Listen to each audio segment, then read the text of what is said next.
Good evening, Tobago. Good evening, Tobagonians abroad. Good evening to Tobagonians who have been paying attention to what's happening on our beautiful island. And of course, we must also extend special good evening to our Trinidadian family who are also here and supporting us through this crisis that we have. This is our first press briefing in about a week. We last met last week when we did a tour of all the affected areas and looked at the strategies being used in the cleanup efforts. And today we want to bring you up to speed with where we are at. I'll ask Director Stewart to begin by indicating to us all, giving us an update, giving you an update rather, so that we will, and then we'll take it from there in terms of your questions. So we'll have an update in terms of what has happened thus far for the week, where we are at, and then I will come in on the back end with some projections for the upcoming week. So across to you, Director Stewart. A very good evening to all the Republic of Trinidad and Tobago, and wherever you may be in support of this, to the reach of this broadcast. As Director of the Tobago Emergency Management Agency, I consider it a very humble privilege to address you on these matters going forward as to where we are in this response to this national, what it can be described as a national disaster. To date, we have seen the areas that I will want to talk about has to do with those critical areas. And I think in most persons' mind, it lends itself to areas along the 15 kilometers of impacted areas on the southeastern end of the island, stretching all the way down to the southwest. We continue to see the resurgence of hydrocarbons affecting certain pockets that are troubling us in terms of the location of those pockets along the rugged edges of and the harsh area of the Atlantic Ocean. These areas are just lower Scarborough and also in the Lambo area, where you have what can be described as short cliffs that are posing a challenge in terms of getting hydrocarbons out of that area. As a result of that, we have seen an extension up to the last 24 hours where the schools in those areas were impacted and remain closed. What we would have done based on the assessment following very organized meetings held with the stakeholders, we were able to see the sanitization and the deep cleaning of the schools, removing droplets or the impact of flames of hydrocarbon that were seemingly causing a problem, even if the air quality showed that we were at zero in terms of how the air quality itself. But notwithstanding that, I think we did the responsible thing based on complaints of persons having itching eyes, itchy throats, being in some cases affected as a result of their own health conditions, the inability to cope with the scent. So the two schools in questions were that of the Scarborough Secondary School and also the Lambo Anglican School. We continue to see international help coming our way. Last time we spoke about other areas of the international body reaching out to us to grant assistance. We welcome the donations of some persons, even in their private spaces, the business community assisting as well.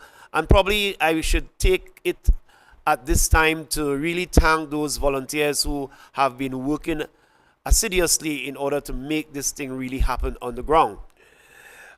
As it relates to volunteerism, the volunteering of assets such as PPEs has become one of the things that we cannot continue to say that we are at a stage where we could say we have enough. We want to make that appeal that we are asking our needs list in the areas of PPEs, even things like water and detergents, to allow for the cleaning of these PPEs and maintaining these emergency responders, oil emergency responders. We are making an appeal to the public to lend its support to us as our needs drive goes out to the public, you out there. And that needs list will be published this evening. So I would like you to use this medium to transmit that to the rest, the wider range of the island and also national who wants to assist as well. Then we can move on to the assets that we see coming into the space, such as TNT salvage, which is everybody's concern as to what is happening with the vessel itself. Ministry of Energy and Energy Industries have in fact engaged the services of TNT salvage, and they are working with some of the partners on the ground together with some of the other players to ensure that we bring this all that relates to this vessel under a sense of control, which will mean doing the hydrographic survey that was done, the tapping on the vessel, making inroads to do the necessaries to begin the process of extracting the contents of the vessel, and also to mitigate against the widened spread of the hydrocarbon that is now have entered into other territories. It is said that this has spread over 800 kilometers. To give you an idea what that looks like, from the top of the center of Barbados to the bottom of the south of Trinidad is actually 400 kilometers, so to speak. So that it gives you an idea what 800 kilometers looks like. Containment continued to be a major work that we are doing, trying to protect the sensitive areas across the island, such as those on the Caribbean seaside, such as Torbay, Pigeon Point, and these places of interest. Another important area is that of waste management. As an island, we have, based on the international support that we are getting from various quarters, we are advised very strongly to look at our waste management plan, and we intend doing that. I know there are discussions that are taking place even as early as this evening towards going forward with that, and to make sure that that plan works going forward. At this time, I would like to pause and allow for the Chief to make his input. Thank you very much, Director Stewart. Just some additional bits of information. I wish to let you know that earlier this week, on Tuesday morning, a team led by myself, including the Deputy Chief Secretary, the Secretary for Food Security, the Assistant Secretary in that division, and the area representative for Lambo, we met with the fisher folk and stakeholders from the Lambo and the Scarborough area, and we have begun the conversation about relief efforts to those that are affected. Notice quite carefully that I'm using the term relief and not compensation. Compensation will suggest that the THA did something wrong and we are now compensating for that. That's not what's happening here. What we are doing is that we are providing some element of relief for those that are affected and working out what that would be, and ensuring that we give support to the industry, or rather the industries that are so affected. We have not just the fisher folk, we have some in the tourism sector that are affected. And just today we have begun looking at and analyzing the impact on the restaurants in that area, from the area around the Cemetery Street and along that Wilson Road extension, yes, or the Old Road as we call it informally. There are about 1 or 2 restaurants along that stretch as well. So we are actively looking at what's the impact on them. But we met with the fisher folk, we met with the fish vendors, those that buy the daily catch and resell it, and we met with those with small parlors and tuck shops in the area that also had to be closed because of the effect on the beach in Lambo, and also those impacted in the Scarborough area as well. On Friday this week, meaning the day after tomorrow, we will begin those relief efforts. And those relief efforts will begin with vouchers allowing the affected individuals to be able to go to the supermarket and to make groceries themselves. That relief effort is a precursor to the other relief efforts that will come. At this point, we are still calculating and analyzing what the loss and the damage rather is. So we have asked the fisher folk and those affected to quantify the damages, to quantify what they lost, and we have able staff from the Division of Food Security who is helping to do that assessment, so that we know that we get honest reports and that it lines up with what is real and not what is made up, so to speak, because we are aware that these crises tend to bring opportunities for some individuals. So we are doing the due diligence. But we begin those relief efforts on Friday morning. And more than likely, there will be a press conference sometime thereafter on Friday morning. You will be notified of the time by tomorrow. We are asking that for those affected, that you are to walk with some form of identification, whether it's your national ID, your fisherman ID, or your fisherman license or pass, as you call it, but walk with some form of photo identification for that process. We will announce the time. We will let you be aware of the time, and we can begin to get some relief efforts to you. The truth is, these individuals have had their industry impacted for over 2 weeks, since the 7th. It's inching towards a month.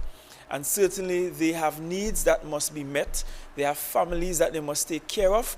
And so we want to begin to provide some support, even as we try to calculate and figure out what's the real cost to their enterprise.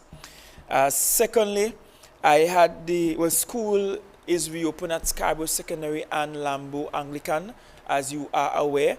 And TIMA did put out those results to show what the air quality tests have been. And the truth is, the air quality test has been consistent since last week in terms of their readings.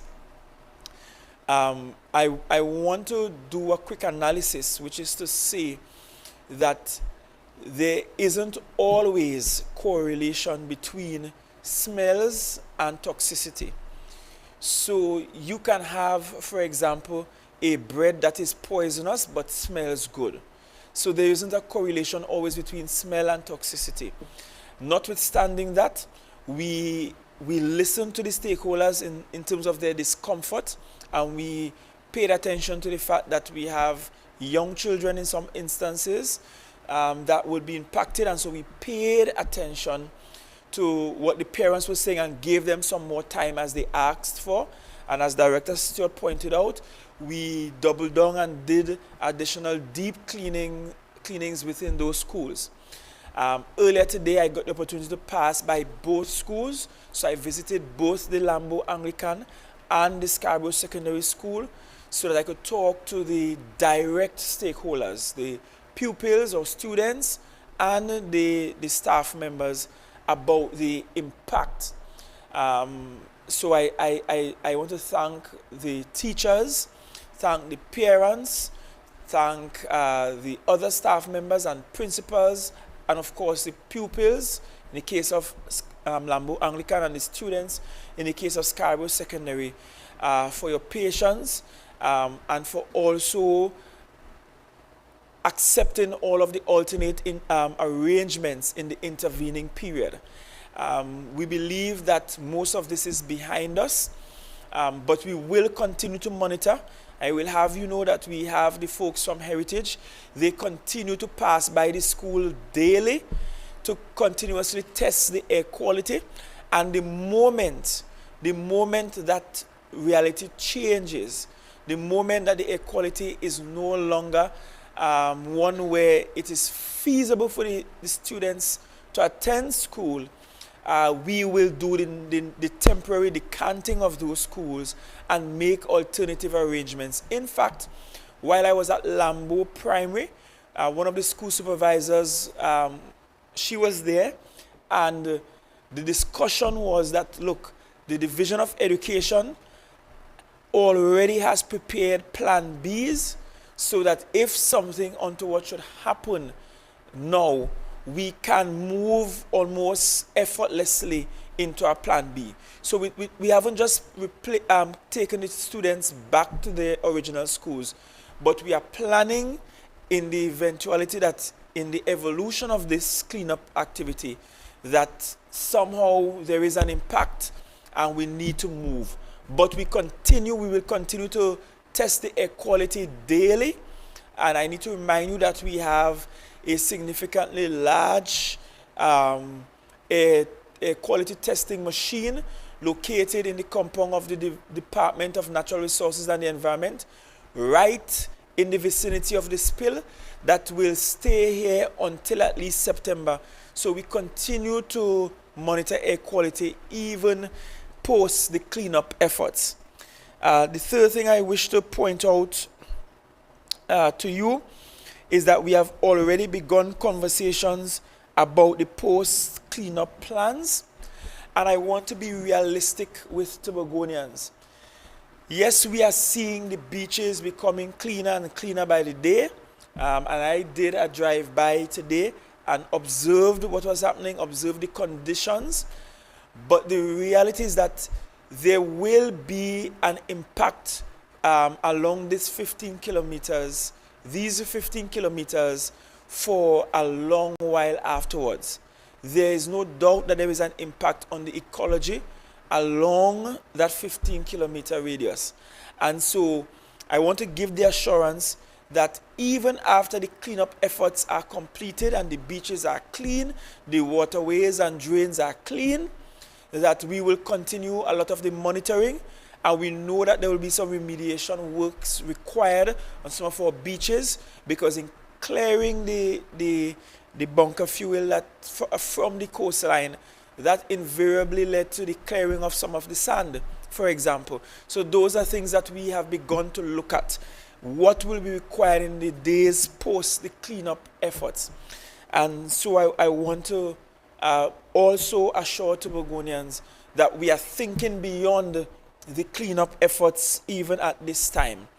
I want to join Director Stewart in acknowledging and welcoming all of our international partners who are part of the cleanup operations even now as we speak. And he spoke about TNT Salvage and the work that they are doing in terms of surveillance and the work that they ultimately have to do in the final mopping up, and also the salvaging of the wreck. But I'm not sure if it was mentioned to you before that we also have Petrobras here on island, and they are helping us with some quality assurance issues. And that's in addition to OSRL, who you have met already. And why are we having international agencies treating with quality assurance? And we also have ITOPF, which is the International Tankers Owners Pollution Federation Limited. I know it's long. It's ITOPF, the International Tanker Owners Pollution Federation Limited. They are also on the island. Why do we have these international agencies here doing the quality assurance?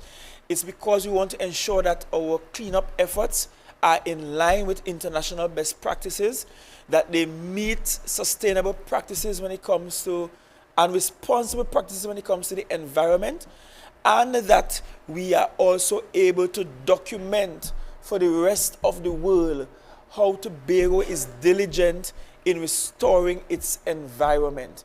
And that is critical in ensuring that we promote an effective response to the kind of marine spill that we have at the moment. Uh, and, and finally, before we take the questions, you know, this activation, I want to be honest, understand that this activation is unlike any other that we have seen in recent times. That's just the reality. And our last major oil spill was all the way in the 70s. I was not born as yet. 1979. And it happened much further out in sea and much further east than where we are located right now. And in that incident, we had two ships colliding, two tankers colliding, which caused the spill. But the very fire from that sort of incinerated a lot of the material. So what we have washing to our shores, or what we had washing to our shores over the last couple of weeks, might very well be the largest quantity of bunker fuel or any type of fuel really washing up on our shores in our history. And I want you to recognize that and appreciate that as you drive by and see the clearing of the coastline, the clearing of the sea space and so on, that you are in fact looking at Tobago and Trinidad at work via all of these agencies, all of our volunteers, and the global community at work in ensuring that we restore Tobago to good environmental health. And I think that's important for us to pay attention to even at this time. I will now take questions. So we'll take any questions relative to the oil spill.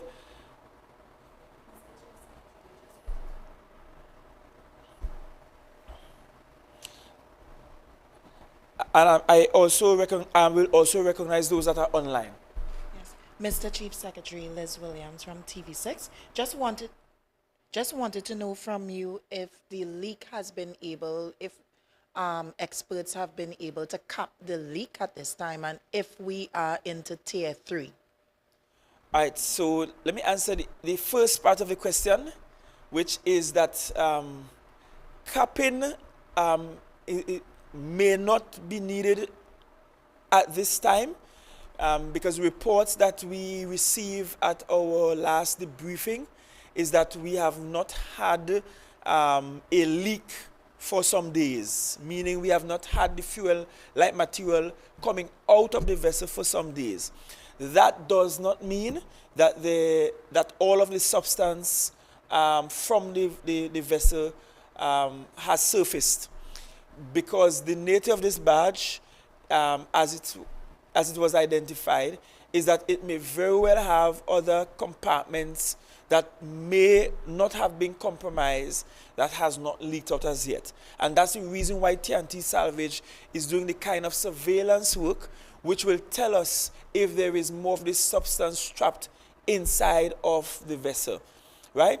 So what is happening is that we are trying to mop up all that is in our waters, all that is floating around and floating out of our waters, and also actively trying to ensure that we prevent any of the substances from going around the southwestern coastline of the island.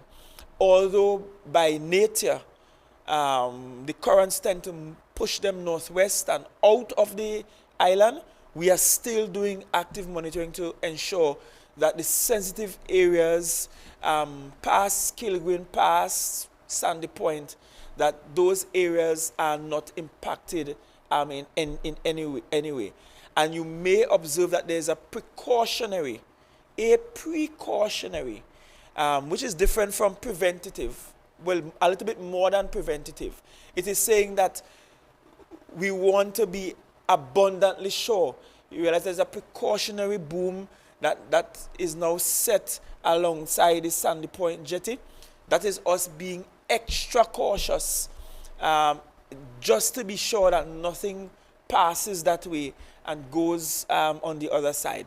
So the investigation is on its way by TNT Salvage, and I'm certain in the coming days we will get some answer from them in terms of what else is contained there.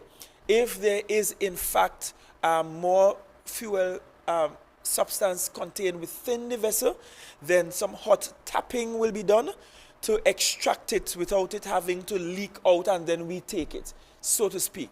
So, but I want us to appreciate that this small island, with the resources we have here and the resources that we were able to mobilize from Trinidad and the international community, that we have been able to contain this within a 15-kilometer radius.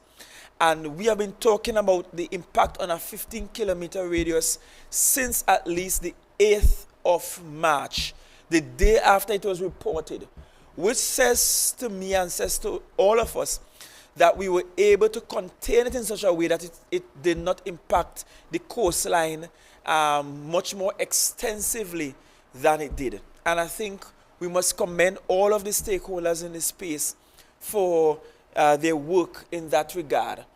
To the question of it, whether or not this incident is at Tier 3, now the National Oil Spill Plan indicates that the Tier 3 announcement should really come from the central government upon advisement from the Minister of Energy.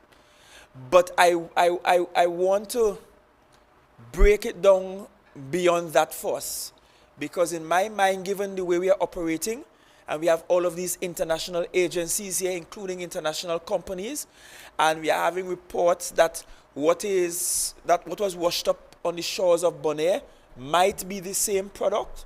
For that to be confirmed, some fingerprinting has to be done for that to be confirmed. But given all of that, I am of the viewpoint that we are already in Tier 3. As far as I'm concerned, this is a Tier 3 arrangement as far as I am concerned. Given where we are, given the conditions that we have, given that we have had to draw on the resources of international partners, given that we have international partners coming in to do the quality assurance mechanism for us and to help us get it right, given that we have had to have international companies such as TNT Salvage here, and they are not the only international company. Ambipa that is also working here, they are what, Spanish? A Spanish company. So we have had international companies here. So while the declaration was not officially made, as far as I'm concerned, our operations are in Tier 3 mode at this time. And I want to reiterate something I believe the Prime Minister said when we had that joint press conference, which is that we welcome the international assistance, we welcome our international partners who have all been reaching out. We welcome what you can give to this space. We will welcome you to Tobago to be of assistance in any way possible, because we have to not just have this clean, but we also have to have remediation in several areas. And I want us to think for a moment the kind of work that has to be done post this cleanup in areas like Magdalena, where the beach was already going away, the South Beach was already going away based on climate change and rising sea levels and so on. The kind of work we have to do post this to ensure that that resort, that it has a beach and so on. So my thing is the work will continue for a long while, because it goes beyond just the cleanup efforts, but how we bring this 15-kilometer radius back to pristine condition. And I can already say that we have started the conversations with EMA and environmental groups and environmental non-governmental organizations, with a viewpoint that we are going to projectize this thing. We are going to bring our young people into this space. We are going to have some environmental warriors in the space who we are going to use to assist us in bringing our environment back to pristine condition, and ensure that we take care of all of our wildlife and the ecosystem along this 15-kilometer radius. That is extremely, extremely important to us. Okay, so I'll take you. Good afternoon to the Chief Secretary and Mr. Stewart. You had mentioned earlier that there's a procedure before you declare it in terms of the economic impact. At this stage, can you give an assessment as to what that economic impact might be so far? Well, what I can tell you what is happening to bring us to that point. I can tell you I don't have the answer to the question, but I can tell you what is going into the process at this point. So at this point, we have some reconciliation happening among the Ministry of Energy, Heritage, and the Tobago House of Assembly, who are the three major players in this response. The Minister of Finance reached out, I think, a day or two ago to me to really say, look, see how quickly we can get that information along with the justification to the Ministry of Finance so that we can ensure the necessaries are done on that end. So because we have three agencies working simultaneously, it is taking some time to do that sort of reconciliation. Additionally, part of the response to the question of how much this will cost us, and notice I'm saying will as in future tense, is because it is a moving target day by day. So what we are trying to do now is to do a proper estimate of what it will cost based on all the work we see that still needs to be done from here onwards. So it's a kind of very futuristic thing, and hoping that as we budget for it and as we make an estimate for what it will cost, that we are actually not underestimating, but that we are estimating in line with what it will really, really cost.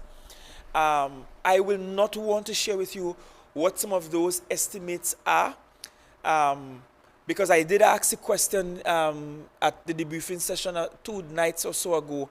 What do you think, for the experts, those who have done this before, what do you think a spill of this magnitude will cost us? I don't want to share that with you because it will be speculative at this point. I prefer to share with you when the accountants and the economists do the proper crunching of the numbers in a real scientific way, so that when I share with you an estimate, it will be an estimate that is true to the scale of the disaster that we're treating with. But know that information will be forthcoming perhaps by next week. As regards the overall investigation, I know you had mentioned previously that you were looking at some leads. Are you at liberty to disclose anything with us? No, I wish to be much more strategic in the disclosure of those leads. But I have noted some things coming into the space. I've seen the videos floating around with the vessel that it appears to be just before it sunk, before it overturned and so on. We note all that's happening in the context of that video and looking at all those contextual clues. And there are some other leads, but I think at the most appropriate time we will treat with that. I also want, even as we do this and as the THA look at how it ought to recoup what it will lose, what Tobago will lose from this oil spill, I will want that at this point that we avoid taking anything to the speculative side of things, and that we sort of laser focus on the cleanup efforts, because trust me, we will have sufficient time to prosecute this matter, and we most definitely will. Mr. Chief Secretary, you mentioned about on Friday persons who have been affected to come forward. Where exactly are they going? Or you are... We will do the distribution at the food hub where we met with the fisher folk. So the persons that we are treating with first are the fisher folk, the fish vendors, and those very small shop owners along the coastline in Lambo. We will treat with the restaurateurs next week. But we're trying to bring some immediate relief to those directly in the industry, in the fishing industry that's impacted. Because where the fisher folk sell their fish down in Lambo there, as you turn the corner by the beach, we have a small shop there that sells some goods. She has to close up her doors as well. So we can't leave her out of the mix, certainly. And then we have the vendors that are separate from the fisher folk. And then for some of the fisher folk, I know I'm saying fisher folk and not fishermen, because we do have some women in the industry as well. We also know that in some instances we have boat owners who employs other sailors and fishers on their vessel to go out and ply the trade part-time or full-time. So the dynamic, it varies. And so we're trying to capture all of those individuals. And so we met with them. We met with the association, the Fisher Folk Association.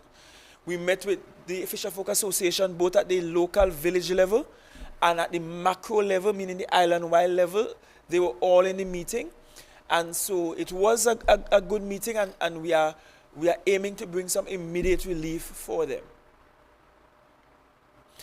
We have... What time? So, What time, Mr. Chief? we will announce the time tomorrow. I did say that we'll announce the time tomorrow, because I'll want to have the division treating with social protection to give me the time. I don't want to give the time without consulting them. We have online Mr. Turner, Whitfield Turner. Gentlemen, good afternoon. I have 3 additional questions. Some of them just to get some clarity on. First up, can any of you tell us how many barrels of hydrocarbon have been collected thus far? Secondly, I know this is a moving target, but as of the last check, how much funds would have been expended by the THA on the cleanup effort? And finally, is there any confirmation of a link between the cocaine find and the vessel? And is the site being monitored 24/7 so as to ensure that nothing else comes into that space where it's at now that may not necessarily belong there? Those are my 3 questions. All right.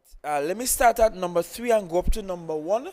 Because number 1, we're just trying to pull the data on in terms of the number of barrels collected thus far. But let me warn you that number of barrels does not equate to the amount of the material, because those mixed with the seaweed could not be contained in the frac tanks or the vacuum trucks. So those were hauled away via trucks. And so the measurement of barrels may not necessarily be accurate to the fine detail. But Mr. Stewart is pulling up some of that information, so we'll see if we can give you as much as we can. With regards to the cocaine fine and the vessel, I have not heard any further bits of information from the TTPS that's investigating the matter as to whether it's linked to the vessel or not. I think we can speculate that it might be linked to the vessel, but there is at this point no substantial evidence that it was. I am being advised that that area might very well be an active drop-off zone for this sort of material, even when there is no oil spill going on. I am being advised. I wouldn't know that for sure, because I'm not into that world. And so I'm leaving it to the TTPS to do that sort of investigation. But I can tell you that the site is monitored 24/7. We have Coast Guard there, armed Coast Guard. So they're not just there, but they're there fully armed 24/7 on land side. And that's backed up at intervals with Coast Guard in the water at intervals. So they're not in the water 24/7, but they're on land 24/7 at ground zero at the actual site. At the entrance to the Canal Bay area, we also have private security, armed security that's there. So we are ensuring that we secure the locations as much as is possible. To your second question with how much funds expended by the THA thus far, here is the good news. The THA has been trusting from everybody so far.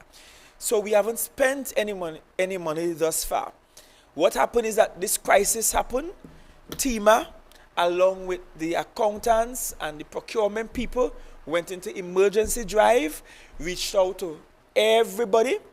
They have asked the executive, through me at some point, to give commitment that we will in fact fund the operations, but they have been liaising with all of these companies, engaging them in this space, and none of them have been paid to date. So I wanted to see that all the people who operate in there, they're not working for free necessarily, but they came out, and we have to really thank these companies. Let me watch the camera in the eye, although my eye is kind of sleepy.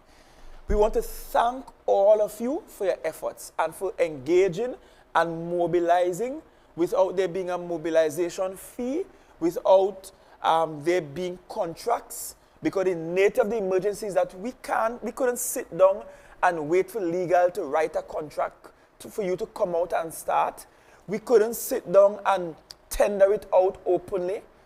We couldn't sit down and pay you a mobilization fee and all of those usual run-of-the-mill procedures. And so the director, TEMA, the chief administrator, the accounting officers, the procurement officers, they just engaged you guys as service providers in this space, and they engaged you mostly based on recommendations we got from partners at Ministry of Energy and at Heritage, and engage you so that we could get the work started and done. And you came up, you placed your sensitive equipment on the boat, you brought them to Tobago, and you started working, and now the legal team is working out the contractual arrangements, accounts and procurement. They're working out how to make part payments and so on, but we have not paid a single cent to anybody at this point. But we know that pretty soon we will have to start doing that. So to answer your question in short, Mr. Turner, we haven't expended any funds as yet, but that's the nature of how these emergencies work, right? For the first question, we are looking at approximately, in terms of gallons, 420,000 gallons of this material, or this is 545 barrels, and this doesn't take into account the material that we had to use cansorb and pick up, those that we had to pick up with sand, and those that we picked up with the sargassum, right? So again, 420,000 gallons approximately, 9,545 barrels, and this doesn't include the figures for the truckloads. The next time we meet, we'll get the tonnage from the trucks, tonnage of materials from the trucks, and we have to also bear in mind that a substantial amount of this material found its way out of Tobago waters as well. So it's pretty difficult to sort of estimate precisely how much leaked out of the vessel. But when we get the surveys done for the vessel, we'll be able to give you what the maximum the vessel could hold, and from that we create the estimate of how much. Let me just Sure, go ahead. qualify the statement.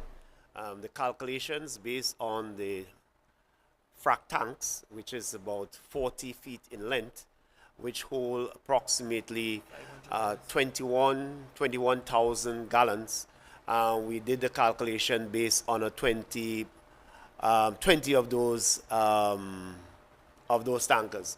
You must realize that the frac tanks will also consist of hydrocarbon mixed with water as well, based on the suctions and the vacuuming of the hydrocarbon off the sea.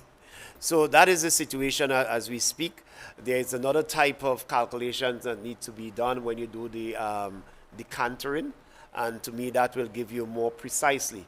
But what it's saying to us is that, Chief, is that, we are running out of space in terms of containment, and therefore you will see the necessity for additional frac tanks to come into the pit here. I know outside of that 20, there may have been 6 others that may be on the ground.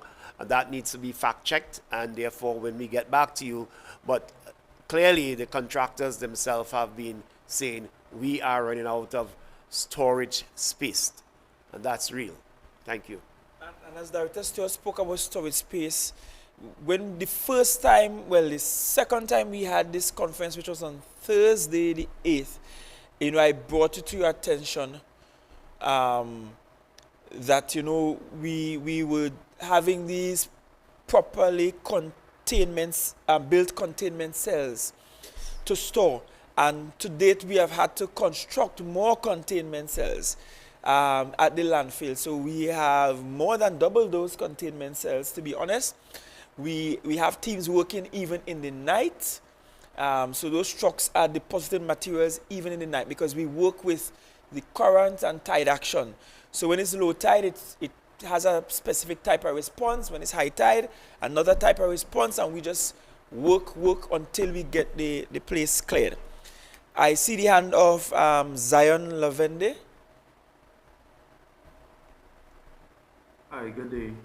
It's actually Jens Lavende. I don't understand how my son's name still on my Zoom link. I apologize for that. Guardian Media. What's the name, sorry? Jensen Lavende. Oh, Jemson Lavende. Sorry. Jensen. Okay. Sorry, go ahead. Earlier on, you spoke of relief and not compensation. Firstly, have you identified how many people and or businesses are to be given relief and not compensation? And secondly, this relief that you'll be offering, for what period would that relief extend for? And if it's for the entirety until they open back their business, how is that different from compensation? And thirdly, I know you just answered Mr. Turner with regards to the amount of money being spent, but have you all had a budget as to how much you can spend before going to central government, or would all be coming from central government? I thank you. In terms of the number of people, so we are catering for 100 people on Friday. The number of those directly affected in terms of industry might be somewhere around 110. We're talking industries here, around 110. In terms of the duration for the relief effort, that has not been decided as yet. But a relief effort can go for any period of time, and it could be any amount. There is no limitations on how far a relief effort can go. For us in the Tobago House of Assembly, for us, the island's government, we are showing our minds that if we have an industry like this that is adversely impacted, that we have to save the industry. And I want to give some context for those who don't understand the Tobago economy at the village level. In Tobago, we have on record more fishermen than we have farmers on the island. The banks will tell you that their portfolios are dominated more by fisher folk than they are dominated by farmers. Most of our villages are fishing communities. And so the fishing industry is significantly large on the island. And yes, we may not be large-scale exporters of fish and fish products, but we certainly are heavy users, but sustainable users of fish and fish product. We still live on an island where in villages you can hear conch shells being blown to signal that there's fish at the bay, and you go down to the bay and you purchase your fish, and you go home and you have fresh fish. We still operate on the basis where most of our fisher folk go out early in the morning and return before nightfall and sell their catch for the day, as opposed to going out and spending days on end out at sea. So most of our fisher folk operate very small crafts that we call pirogues. Those are about what, 17 foot in length? Roughly 23, 25 feet in length. Most of our fisher folk operate out of those types of craft. And therefore, you're not talking about folks who are so big in the industry that they have a whole heap of money set aside for contingency. You're talking about people who fish today, sell today, and utilize that money to take care of their families today and perhaps into tomorrow. And so that necessitates the island government moving with some speed in taking care of those in the industry. Your second question in terms of where the monies will come from for this, I think the Prime Minister said it best when we both had a joint press conference, and I'm happy the media was there to televise it, that this was not in the allocations of the Tobago House of Assembly. This was not budgeted for. And so the central government sees it as its duty to the people of Tobago to pick up the slack with regards to the costs of the cleanup efforts, and I will add the remediation efforts as well, to treat with the impact of all of this. Will the THA wait until we get a sum from the mid-year review or so to begin to treat it? No. We'll use from what we have to try to treat with the matter. The reality is, when you have an emergency, it sometimes puts your development programs on hold to treat with the emergency, and it's no different from the operations of any other country in the world. Carissa Douglas? Good afternoon, Chief Secretary Augustine and Mr. Stewart. I just have one question as it relates to a timeline. I know, of course, through the discussions with the experts, both nationally and internationally, have you all gotten to the place of being able to project or decide on what timeline we could work with, whether it be to remove the vessel, to get to some level of control, for want of a better word and term, as it relates to the situation? Right. So what we did is that we looked at what happened in the Trinidad and Tobago context previously to kind of gauge how long this will take us. Right? And we had Petrobras from out of Brazil who had an experience in 2019. And so they are bringing to bear on our experience as well. Beyond what has happened in the jurisdiction of Trinidad and Tobago, they are bringing to bear on this current situation their experience where they had an incident of a similar nature in 2019. A spill of this size will take between 6 to 8 months to be fully clean. That doesn't mean that it will take 8 months before you could drive again in the areas that are locked off. But for it to be fully clean, we are looking at 6 to 8 months in the short term, right? And when we're looking at waste management, that is up to a year and a half afterwards. Waste management up to a year and a half afterwards. And when we're looking at remediation efforts, you're looking at doing remediation 2-3 years from now. 2-3 years from now, we will still have people in Tobago looking to replant mangroves, to repopulate some ecosystems and so on. So we are in this for the long haul. So 6 to 8 months in terms of cleanup operations. Certainly by the time we get to 6 months, all of the heavy stuff should be gone. What we're trying to do is to get rid of all of the heavy material from the waterways. Then we have to take care of all of the stones and the rock faces and so on. And that's a different kind of treatment. We have to have continuous work with wildlife that is affected and ensure we not only clean wildlife, but we rehabilitate wildlife, pass them through the triage system and so on. And you saw that. I took you through our makeshift animal hospital, so to speak. And we are now engaging others from the space in Tobago to assist with that work. So we're looking at all things being equal to bring this thing to a completion within 8 months. Will we get some, and I don't want you to go and tell people that it will take 6 months before they could drive back in Lambeau. That's not what I'm saying. I am certain the functionality of some of these spaces will happen way before 6 to 8 months, because some of the cleanup activities will not require us having to close the roads. But to properly complete the cleanup efforts within 6 to 8 months, thereabout.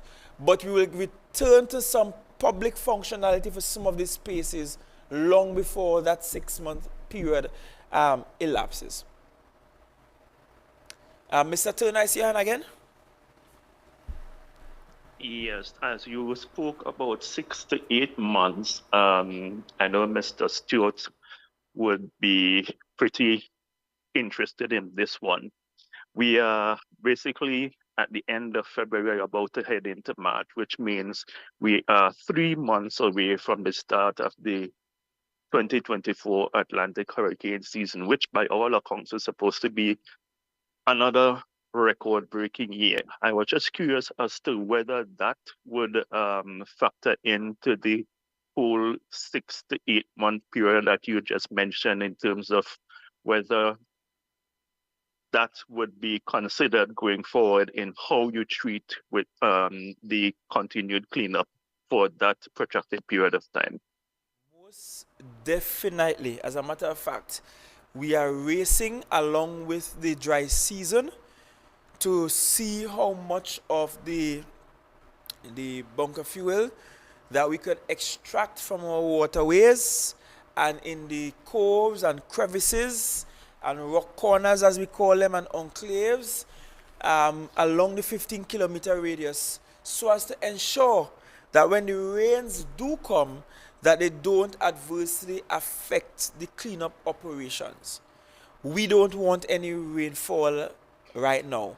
And so you can help us pray to the Most High above that we continue to have dry weather for the rest of the rainy season. Sorry, the rest of the dry season.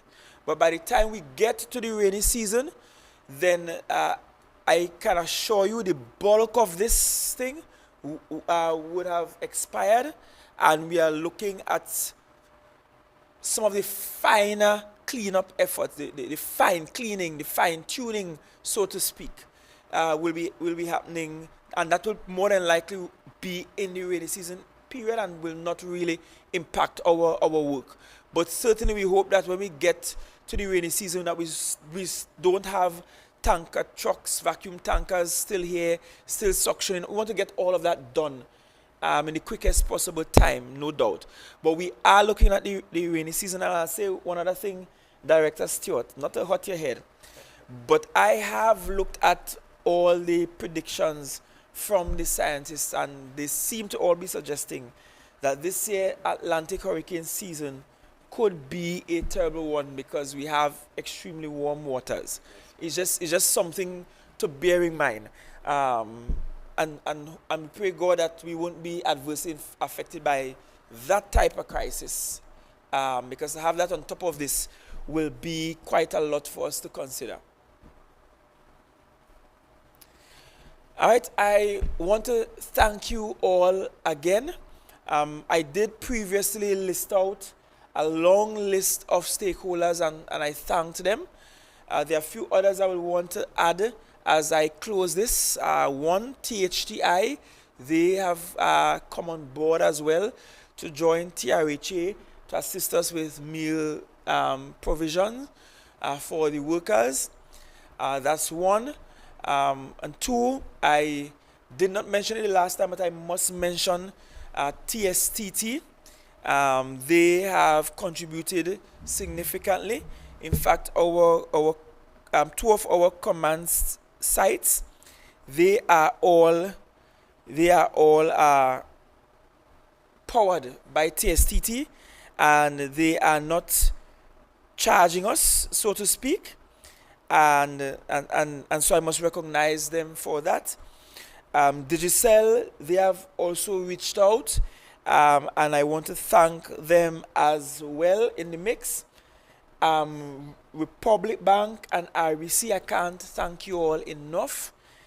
You all have been here and a part of the thing. RBC, I love it. I saw you all in your beautiful blue jerseys and so on, getting down and dirty in the mix as well. We really, really appreciate all of these efforts, and we thank all of our corporate sponsors. ADRA, and director just giving me additional names, ADRA, to be thanked as well. And ADRA is the Adventist Disaster Relief Agency. They have also come on board. We'll continue to thank ODPM for being here, Ministry of Energy, Ministry of Works, Heritage for being part of all of these operations. Sometime as we get closer to realizing our goal of clean beaches, we will certainly make it our duty to have one of these sessions to be about thanking those who contribute to the cleanup efforts. So I thank you all very much. We keep in this fight. We'll keep working to ensure that we restore the 15-kilometer radius that is affected, and we protect other areas of our coastline. So thank you all very, very much. God's richest blessings on all of you.